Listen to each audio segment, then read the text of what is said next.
Entramos en la recta final de la segunda temporada de Entre Profes. Para este episodio conversamos con Félix Martínez, quien ha estado en una de las instituciones históricas de Sudamérica, el Nacional de Uruguay. Desde el staff de Entre Profes invitamos a todos los preparadores físicos que estén comprometidos con su formación para que asistan este 9 y 10 de junio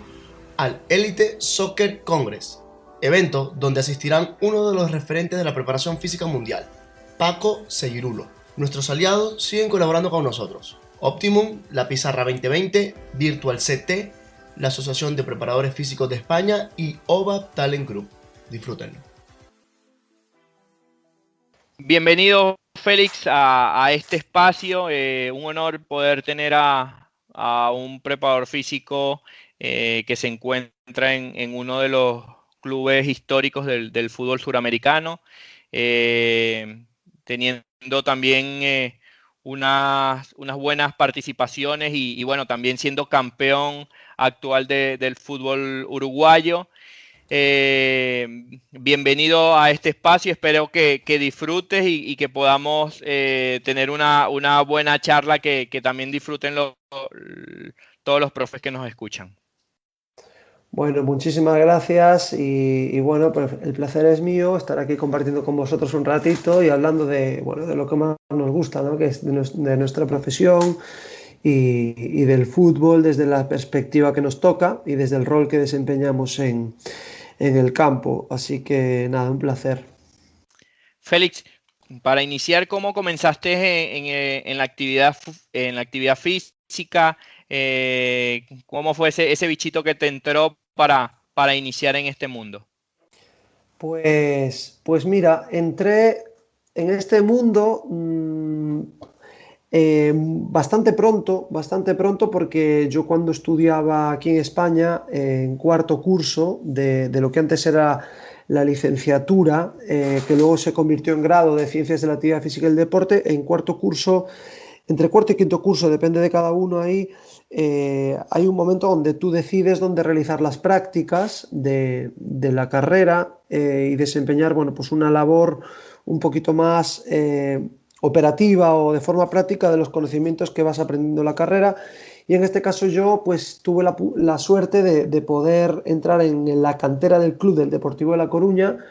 y realizar ahí mis prácticas en último curso de la universidad. A partir de ahí, pues tuve mucha suerte de que pude tener cierta participación como alumno de prácticas en el equipo que me tocó trabajar o colaborar. Y bueno, se me ofreció, al término de esa campaña, se me ofreció la oportunidad de pasar a formar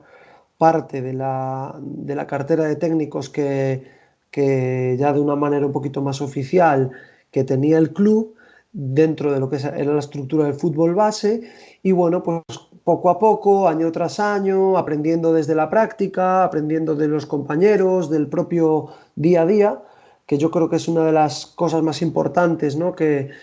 debemos de vivir nosotros como preparadores físicos, sintiendo que casi todo el mundo dentro de su campo de trabajo, el aprender haciendo, ¿no? Que al final es la manera más real, donde te vas a encontrar con situaciones que a veces no aparecen en los libros y vas a buscar soluciones para ellas. Entonces,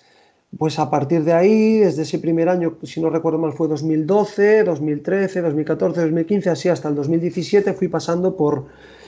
casi todas las categorías del club, desde alevines, infantiles, cadetes, juveniles. Y en categoría juvenil sí que es verdad que al tercer año de estar ya trabajando en el club, yo hacía una labor un poco general, tanto de técnico como de preparador físico. Lo que ocurre es que llega un momento determinado donde se me permite, digamos, focalizarme exclusivamente en la parcela preparación física, en donde ya me desempeñé nada más que en el rol de preparador físico a partir de categoría juvenil. Y bueno, y me formé en un máster de la UCAM, en este caso de alto rendimiento en deportes colectivos como es el fútbol, y ya de ahí derivo ya al segundo equipo de la entidad, de la mano de Gustavo Munúa, y a partir de ahí, pues con la llegada de Clarence Seedorf al primer equipo, en primera división, se me presenta la oportunidad de poder llegar a colaborar y trabajar en el primer equipo y terminé mi etapa en este club pues en el fútbol profesional en primera división, que fue como el colofón o la guinda para terminar esta etapa tan bonita en el Deportivo de La Coruña. Y bueno, y a partir de ahí ya empiezo de la mano de Gustavo Munua, que me ofrece incorporarme a su staff técnico y a su cuerpo técnico, mi aventura por el Club Fútbol Club Cartagena, y que actualmente milita en la segunda división de la Liga Smartbank, y a partir de ahí pues tuvimos 2 años de muy buen hacer y de muy buena participación en Liga, siendo subcampeones y campeones este último año, y nos llega la oportunidad nacional del Club Nacional de Fútbol en Montevideo, donde he tenido hasta al final del año 2020 mi última etapa profesional, de la cual he aprendido mucho, disfrutado y bueno, y creo que he sido capaz de llenar la mochila de todas estas experiencias para el siguiente proyecto donde toque trabajar, intentar poder poner en práctica todos estos años de experiencia y de conocimientos adquiridos.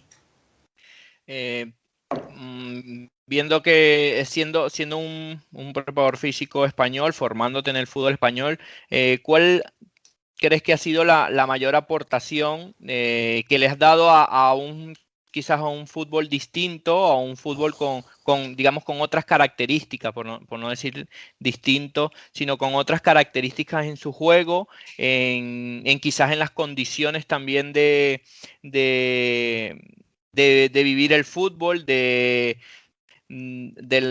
la misma cultura como tal del país? ¿Qué crees que ha sido tu máxima aportación al Club Nacional como tal?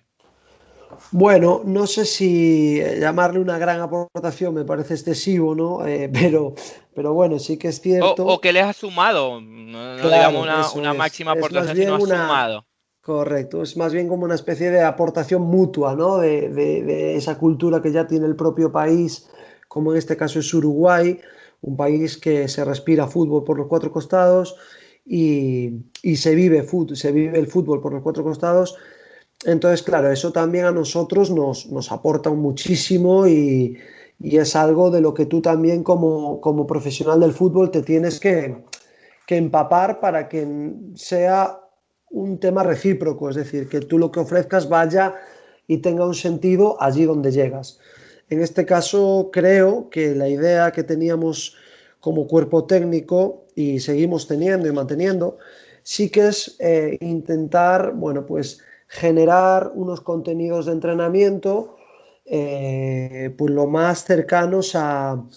ser un equipo que intente dominar los partidos a través del juego, y para ello pues hay una serie de temas conceptuales que tienen una progresión determinada e intentamos que toda esta amalgama de ejercicios o de conceptos futbolísticamente hablando pues vaya de la mano un poquito del trabajo condicional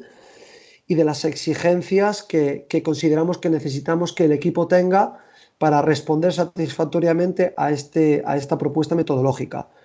Eh, Hablo de lo conceptual y de lo condicional como si fuese uno, lo que pasa que cada una de las partes tiene sus diferentes bueno, pues construcciones o progresiones diferentes. Intentamos desde el primer día integrar lo máximo posible ambas partes, de manera que todas las situaciones donde se encuentre el jugador cuando llega al entrenamiento hasta el momento que se va, pues sea en un campo de fútbol, con una pelota, con un compañero, con un adversario y con un objetivo concreto. Esto lo que me obliga a mí como jugador es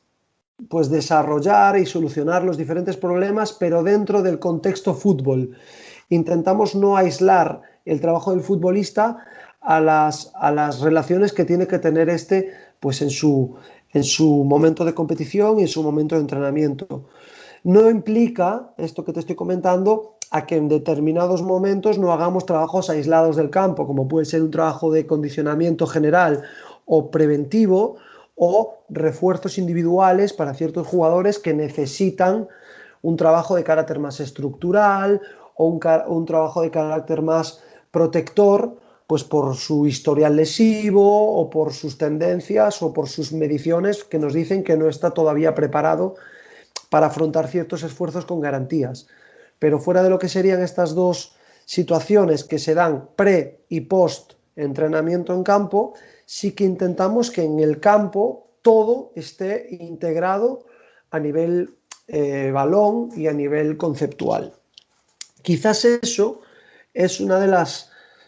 diferencias que podríamos nosotros de comentar con respecto a lo que a lo mejor metodológicamente se suele ver o históricamente se solía trabajar en este caso, pues a lo mejor en Uruguay o en otros países de Sudamérica. Enlazando esto que nos comentas, sobre todo a nivel metodológico, que creo que es lo que has sumado en esta experiencia. ¿Qué crees tú que puede hacer la mayor diferencia en cuanto al fútbol europeo, ya que estuviste en primera división también acá en España y segunda, a lo que es el fútbol suramericano que pudiste convivir? Y que también antes, yo diría que la aportación del futbolista suramericano a Europa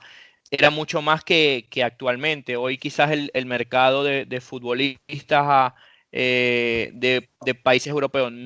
que no son potencia ha crecido y los del fútbol suramericano ha bajado un poco. ¿Sí? Entonces, desde el apartado condicional, ¿qué crees que se debe quizás sumar o también incorporar para que vuelva quizás a tener otra, levantar, digamos así, un poco el nivel o tratar de emparejar un poco con Europa nuevamente? Yo creo que actualmente hay ciertas tendencias que se están pues dando en el fútbol europeo y bueno, en el fútbol en general, en todos los sitios, que están marcando pues una ruptura de un antes y un después. Yo creo que si hoy analizamos los equipos campeones y los equipos ganadores, tanto a nivel de selecciones como a nivel clubes, hay un dato significativo que es que el trabajo neuromuscular, es decir, los esfuerzos a nivel neuromuscular son muy exigentes porque el ritmo que estos equipos están imprimiendo a los momentos del juego y al ritmo con el que se está jugando durante los 90 minutos ha aumentado considerablemente con respecto a años anteriores y al mismo tiempo esa resistencia a los esfuerzos de alta intensidad, tanto el HSR catalogado como esas distancias a más de 20-21 kilómetros por hora, en estos equipos que hoy en día juegan a transiciones rápidas o a contraataques rápidos y buscan un fútbol de correr, de velocidad, que también son equipos que están hoy en día dominando en el fútbol europeo. Y a nivel de selecciones, sin ir más lejos, Francia, que es la última campeona del mundo, está pues en un patrón de juego exigente a nivel condicional en este tipo de esfuerzos. Yo creo que tiene que ir por ahí un poquito sobre todo la compensación en esos clubes que a lo mejor históricamente estaban acostumbrados pues, a un juego de menor velocidad, de un ritmo más bajo, un juego donde pues, se basaba un poquito más en juego directo, ganar disputas a través pues, de forcejeos con el cuerpo y demás, y buscar jugar a través de una segunda pelota. Yo creo que quizás el intentar que el equipo, en este caso en el lugar donde sea, tenga la capacidad de alternar esas posibilidades, obviamente que son perfectamente válidas, con la capacidad de aumentar la resistencia en las altas velocidades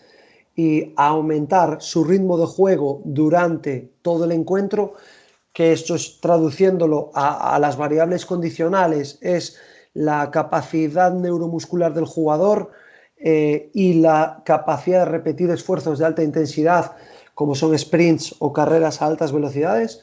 creo que son un poquito un factor diferencial hoy en día entre estos equipos que están ganando cosas importantes y el resto. Quisiera bueno, escucharnos un poco también lo que ha sido tu última experiencia en Nacional de Uruguay, cómo era el día a día allí, no solo de estos apartados, sino también con el cuerpo técnico y específicamente también con el cuerpo de preparadores físicos con que trabajaba, era empezar desde la mañana que llegaban al centro de entrenamiento, ese pre y bueno, también el post-entrenamiento que en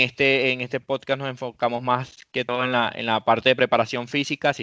bueno, sin obviar Ujú. lo que es el contenido que tengan para determinado día de trabajo, pero bueno, más o menos la rutina diaria que tenían en el club. Bien, pues nosotros por suerte en Club Nacional de Fútbol teníamos la posibilidad de contar con un grupo de recursos humanos bastante amplio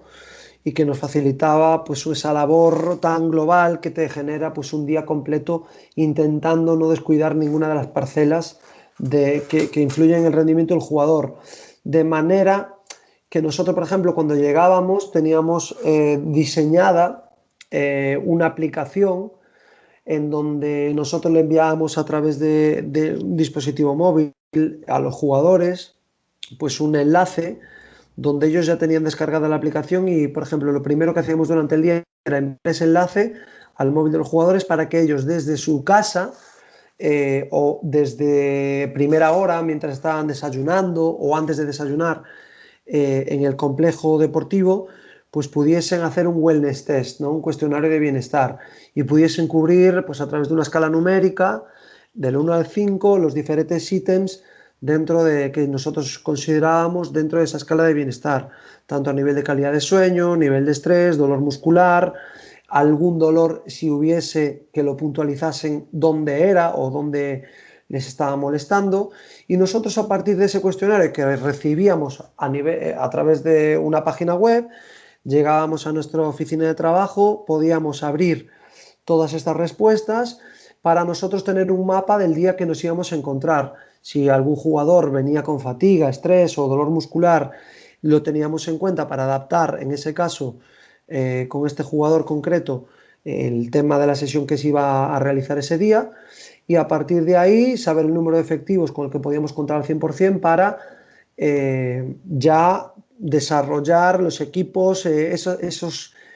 pormenores que necesitas ajustar muchas veces el mismo día de entrenamiento. Si bien los entrenamientos ya venían estipulados del día anterior y de toda la semana anterior, pero en esos pequeños detalles sí que los tienes que ajustar acorde a estos cuestionarios online. A partir de ahí nos dividíamos el trabajo entre los preparadores físicos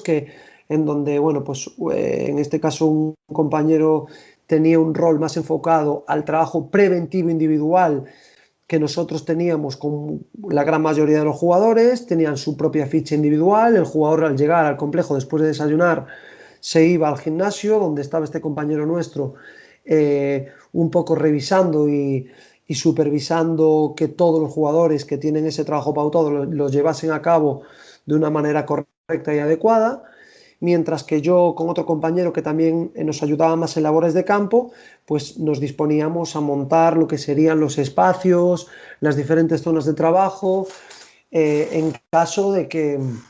bueno, pues necesitásemos utilizar dos campos, etcétera, ¿no? Previamente a esto, montábamos un lugar donde hacíamos un preventivo colectivo, donde ya no son a través de necesidades individuales, sino es un preventivo preparándolo de cara a la sesión que va a venir a continuación para que todos los jugadores tengan una entrada en calor y una preactivación adecuada que nos disminuya y nos active para los esfuerzos que nos van a venir en la parte principal. Una vez que montábamos y teníamos todo el campo montado, volvíamos de nuevo con el grupo del staff técnico, ayudábamos a nuestro compañero a terminar la parte de preventivos individuales, terminaban, esperábamos a que todo el grupo se reuniese para iniciar la charla técnica con el míster y ya pues empezar a pautar un poquito los tiempos de trabajo, los ejercicios, la explicación de los mismos y el control de lo que sería la sesión preventiva colectiva. A partir de que termina esa sesión preventiva colectiva intentábamos que pasase poquito tiempo, el menor posible, para ir a la cancha y ahí ya disponer, digamos, de la progresión de la sesión desde calentamiento, Calentamiento dinámico, siempre intentamos que a través de balón, con acciones y esfuerzos relacionados con el día de la sesión principal. Por ejemplo, si teníamos un día de una sesión de tensión, ¿vale? Que suelen coincidir los días miércoles, pues después de ese trabajo preventivo colectivo, la sesión solía iniciar pues a través de situaciones, de rondos, con diferentes objetivos, con diferentes números de jugadores, etcétera, etcétera. Pero donde ese esfuerzo a nivel neuromuscular ya estuviese presente para lo que vendría a ser la parte principal de tarea diseñada con contenido técnico-táctico, pero en un espacio reducido, donde ahí nosotros ya no vamos a tener un protagonismo en cuanto a dirección de la tarea, sino vamos a tener un protagonismo en cuanto a tiempos de trabajo, tiempos de descanso, momentos de hidratación y controlar un poquito cualquier jugador que tengamos que tener en cuenta a la hora de control de carga, tanto por la edad como porque venga de una lesión de hace poco o porque consideramos que su momento concreto en ese momento actual debe de tener un control de carga diferente y lo tenemos nosotros en cuenta en ese momento. A partir de ahí, la sesión sigue su progresión y volvemos a tomar un poquito las riendas de la dirección del equipo hacia el final de la misma, donde o bien metemos trabajos complementarios a nivel, por ejemplo, en algún caso concreto de carreras, a nivel sprints o a nivel de carreras largas de HSR, donde intentamos pues, que se reproduzcan esfuerzos a una intensidad y a una velocidad que no conseguimos alcanzar a través de, por ejemplo, un día de tensión de espacios reducidos,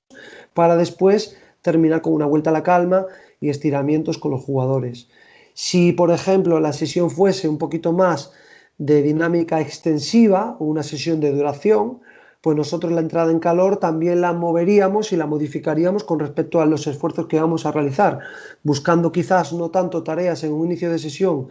como pueden ser los rondos, sino que buscamos donde la carrera, la continuidad, la capacidad de resistencia aeróbica esté más presente que la anaeróbica. En este caso, un ejemplo pueden ser unas ruedas de pase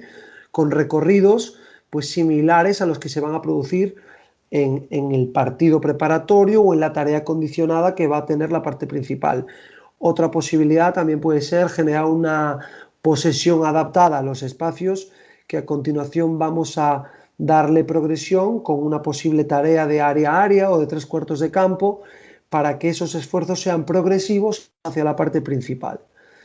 Y eso que te estoy comentando, pues cada día de la semana. Hacia final de la semana ya nos encontraríamos con un tapering o puesta a punto. Viernes intentamos buscar un poquito de chispa con la fuerza explosiva en dosis muy concretas de carga, para que a nivel neuromuscular pues, podamos activar esa fibra rápida para luego ya hacia los sábados, prepartido, día antes de un partido, dependiendo de cómo te toque en el calendario, pues buscar ya unas situaciones de activación de carácter coordinativo, de carácter lúdico también, para que a nivel socioafectivo haya un estímulo y haya bueno, pues una cierta cohesión grupal y buena energía y buen ambiente en el equipo. Y al mismo tiempo intentamos que pues esa velocidad de reacción, de toma de decisiones, de percepción, pues esté presente de una manera en un grado correcto, no demasiado ni demasiado corto, para intentar que el jugador llegue lo más despierto a nivel pues, físico y cognitivo a la competición. Y eso sería un poquito el resumen, ¿no? de nuestro día a día allí en el club. Félix, hablando un poco también del calendario, uno de los grandes desafíos para competir en lo que se refiere a torneos internacionales como Copa Libertadores o Copa Suramericana, que tienen, a diferencia quizás de Europa, mayor recorrido, digamos, en kilómetros o en horas de viaje, está en la recuperación. ¿Qué estrategias nos podrías comentar de que utilizaron, ya que los microciclos también se acortan en esa fase y se les hace muchas veces pesado a los jugadores, digamos, después de largas horas de viaje, volver a entrar en esa dinámica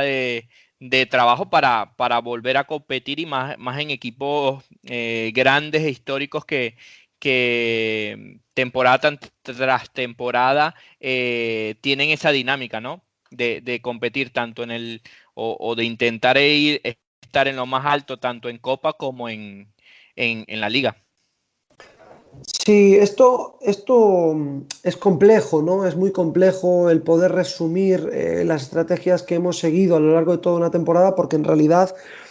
todo parte de una planificación previa en cuanto a la temporada, y aparte también tenemos que matizar en este caso, en nuestra experiencia nacional, que fue una temporada especialmente atípica.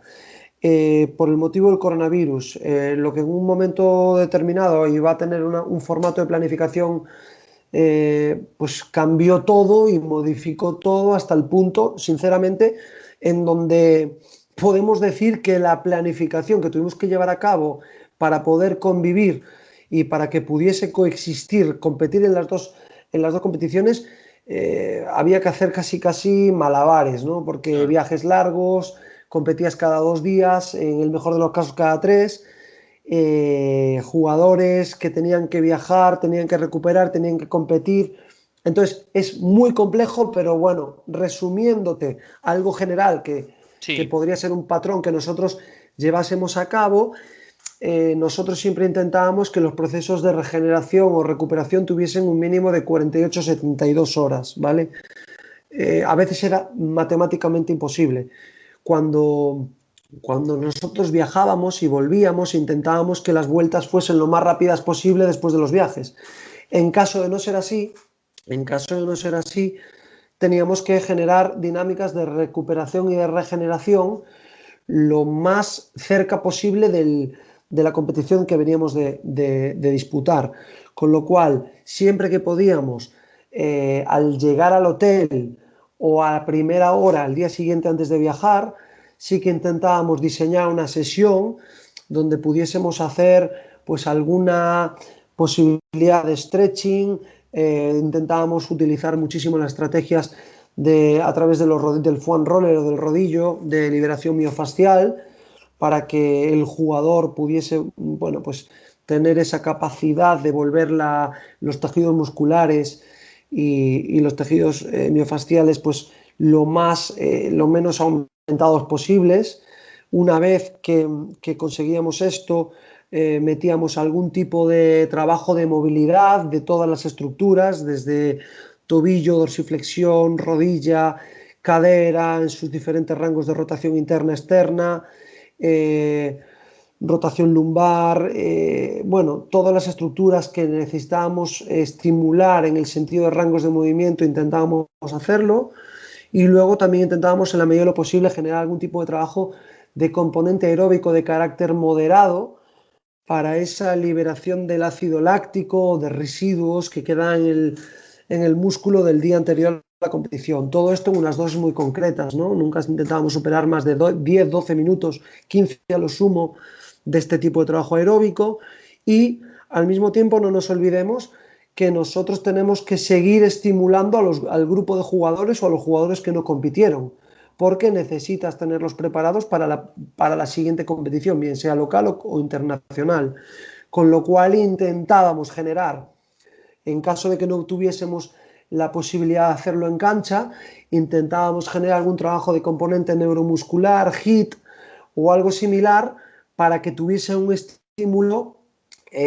donde tuviesen la capacidad de no perder esa chispa y poder estar pues a un nivel correcto el siguiente entrenamiento que tuviésemos que disputar con ellos. Todo esto que te estoy diciendo en caso de que tuviésemos que hacerlo en el hotel. Si teníamos la posibilidad de viajar después del partido y llegar a nuestro complejo y poder desarrollar la sesión, digamos, de recuperación al día siguiente en nuestra ciudad deportiva, en nuestro complejo deportivo, ahí sí que diferenciábamos claramente los dos equipos. Unos que irían a los que tenían más de 60 minutos, siempre iban a recuperación, donde las estrategias que seguíamos habitualmente venían siendo protocolos de liberación miofascial foam roller, trabajo de un poquito de estructural a nivel de tren superior, sobre todo de carácter funcional, Y luego ahí nunca metíamos tren inferior a nivel de fuerza, y luego metíamos ya ese trabajo de capacidad aeróbica moderada, trabajo de resistencia aeróbica moderada, donde intentábamos eliminar a través de, siempre que pudiésemos, no impacto, por ejemplo, bicicleta estática, era una de nuestras estrategias, y muchas veces terminábamos con un poquito de electroestimulación a bajos hercios. Era una de las cosas que también nosotros a veces intentábamos realizar, ya que bibliográficamente y científicamente está demostrado que tiene un componente recuperador interesante. Todo esto, evidentemente, conviviendo con esas terapias más de fisioterapia, más de crioterapia, que intentábamos que siempre fuesen después de los partidos automáticamente, pues en esos 10 grados, 10 minutos, que era un poco el protocolo que nosotros seguíamos. Y eso siempre conviviendo con el grupo de jugadores que no competía, que teníamos que tener pues estrategias para poder seguirlos manteniendo activos. Cuando estábamos en nuestro complejo deportivo, intentábamos que fuese a través de fútbol. Si podíamos, diseñábamos situaciones de 8 contra 8, partidos de 9 contra 9 o 7 contra 7 en función de la disponibilidad de este grupo de jugadores que no habían competido. Y a grandes rasgos, esto era nuestra forma de intentar recuperar después de las competiciones, y intentando pues darle la dosis adecuada para que poder al día siguiente ya empezar a preparar el siguiente partido, que prácticamente era un tapering, porque estamos hablando de 24 o 48 horas antes de volver a competir, donde ya no podías generar un día de tensión como tal, tampoco podías generar una sesión, digamos, de carácter extensivo, o una sesión de carácter de carga alta, sino que ya tenías que irte a unas situaciones de tapering de 48 horas antes, 24 horas antes de competir, pues con lo que te estaba comentando, ¿no? Un poquito de dinámicas más a nivel socioafectivo, coordinativas y de fuerza explosiva en dosis pequeñas. Al escucharte te entiendo perfectamente porque, bueno, conviví un poco también esa dinámica en el 2016 con Táchira. Es más, viniendo de un partido, después de terminar el partido con Pumas en México, jugamos, los jugadores viajaron al día siguiente y a las 48 horas ya estábamos jugando un partido de liga Claro. en México. En otra oportunidad tuvo que, un grupo se quedó jugando y nosotros viajamos a México un día antes. Esos jugadores, mitad de grupo, tuvimos que hasta jugar juveniles en ese partido de liga. Para también, porque al jugar en la altura y tener unos días de adaptación también en México, necesitábamos que estos jugadores fueran unos días previos al partido. Y bueno, te entiendo perfectamente cuando dices Malabar. Es importante sobre todo también escuchar a cada jugador, porque cada jugador Correcto. tiene unas características y una adaptación distinta o una manera de recuperarse distinta. Uh-huh. Por veces me tocó que jugadores con una mayor edad preferían o asimilaban mejor el jugar con unos 20 minutos con los suplentes que pasar totalmente en la recuperación o en el gimnasio para recuperarse o con los fisios, mientras que había días que el mismo jugador me pedía que si no podía más, que se quedaba totalmente con los oficios. Entonces, muy importante también es escuchar lo que te dice el jugador, y más también si son jugadores de experiencia y que Uh-huh. bueno, que ya tienen un recorrido importante. Algo que ya vamos a ir finalizando un poco, pero que me está encantando esta conversación, es sobre la guía de fuerza que tienes o que tienes sumada a tu metodología de trabajo, con las progresiones y regresiones, que bueno, se asimila un poco a otros modelos que también los hay, como el de Marco Chena o el de Uh-huh. familias de fuerza, que va también específico a lo que son los patrones de movimiento del fútbol. Y que bueno, que nos comentaras un poco acerca de cómo lo desarrollas. Sí, esto, vamos a ver, nosotros consideramos que el futbolista eh, tiene que estar preparado y fuerte, sobre todo de cara a la motricidad específica de su deporte. ¿Qué me implica esto? Pues que tiene que estar preparado para acelerar a altas intensidades, muchas y repetidas veces, a decelerar a altas intensidades, muchas y repetidas veces, a cambiar de dirección a altas velocidades, muchas y repetidas veces. Entonces esto muchas veces va de la mano de un trabajo de carácter funcional. El jugador corre normalmente pues a nivel monopodal o unipodal o como queramos llamarle. Entonces hay una serie de patrones motrices, por llamarlo de alguna manera, que entendemos que a través de ese trabajo condicional, de ese trabajo que venía históricamente pues procedente de la halterofilia, que durante muchísimos años fue utilizado en el fútbol, no nos interesa porque no tiene sentido a nivel motriz para el futbolista. Entonces, este modelo, como bien has dicho antes, que el pionero, precursor, puede ser Marcos Chena, o al menos nosotros nos hemos basado un poquito en esa idea, es un modelo donde desde la, digamos, el ejercicio o el patrón básico, intentamos darle una progresión de complejidad que intentamos llevarla uniformemente a la capacidad que tenga el jugador de reproducirla. Este método se puede dividir en movimientos rotacionales, la capacidad o movimientos de cadena posterior, cadena anterior, peso muerto, hip thrust a nivel de glúteos, trabajos de squat, que normalmente tiene también un último fin que es lo monopodal, ¿de acuerdo? Los aterrizajes y las aceleraciones y los saltos a nivel monopodal como momento más cercano a la competición, antirrotación y este serían, digamos, los apartados en los que nosotros basamos este modelo de progresiones y regresiones. El último fin es que el último ejercicio sea el más parecido a la motricidad que se da en la competición y partimos como punto de partida pues el movimiento más básico que tendría que tener una realización correcta a nivel patrón motor pues este jugador, ¿no? Por ejemplo, en un squat estamos hablando de que a lo mejor necesitaríamos arrancar como la base de la pirámide, pues realizando un squat, ayudándonos pues de un TRX para una buena ejecución. A partir de ahí no tener esa referencia del TRX y poder realizarlo a lo mejor con una mancuerna en pecho. A partir de una buena realización de mancuerna en pecho y una buena disociación lumbopélvica, podemos meter a lo mejor esa sentadilla profunda o media sentadilla con barra, digamos, olímpica y un poco más de peso, para una vez que eso se haya afianzado, darle una última progresión hacia la monopodalidad, es decir, un squat búlgaro o un squat monopodal, donde tengamos que entrenar ya la propiocepción en equilibrio del propio cuerpo y pasar ya como última fase a esa pliometría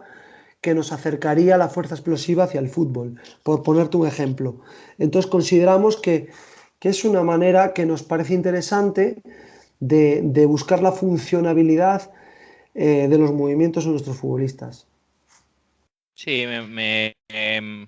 concuerdo contigo que el modelo de Marco Chena generó, digamos, un orden en este contenido, yendo desde lo más básico